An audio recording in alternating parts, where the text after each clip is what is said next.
Sa iban pa nga balita, roll-out sa 20 pesos rice program sa Iloilo Province madayon na subong nga Agosto. Pila ka mga residente sa probinsya nagalaom nga magtupa na ang programa. Si Zen Kilantang Sasa nakatutok live sa Barangay Guaan, Leganes, Iloilo. Zen?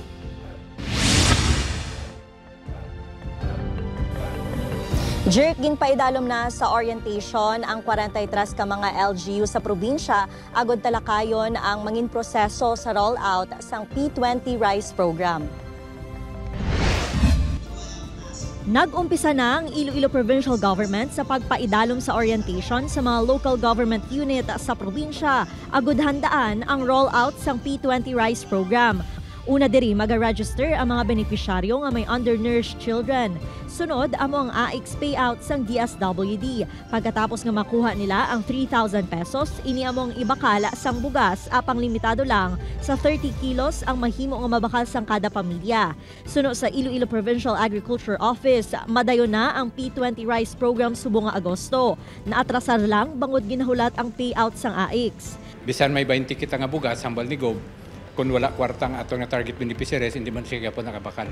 So, we saw the opportunity nga may ara man sila kakwaon nga assistance to the government through their acts tupad. Dugang pasini, permado na ang MOA sa tunga sang probinsya kag Food Terminal Incorporated o kun FTI nga magahatag sang subsidy agud matigayon ang rice program. Madumduman nga 12,000 ka mga pamilya ang target sang probinsya nga makabenepisyo sang 20 pesos nga presyo sang kada kilo sang bugas. Ang iban nga mga residente nagalaom nga magtupa na gid ang programa, ilabi na nga nagapabilin sa gihapon nga mahal ang presyo sang bugas sa mga merkado. Maanugid kami makabir kay ti ano pa yadi pa awat pa kay ti 20.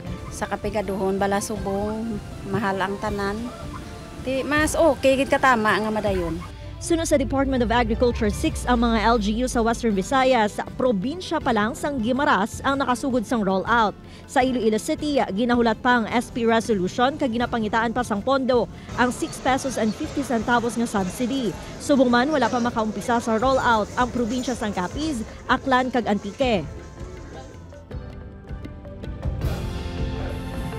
Jerk, may mga listahan na ang mga banwa sa mga benepisyaryo sang rice program kag ini ang na-verify naman sang Iloilo Provincial Government. Jerk? Madam Oged, ng salamat sa detalye kapuso. Zen Kilantang Sasa.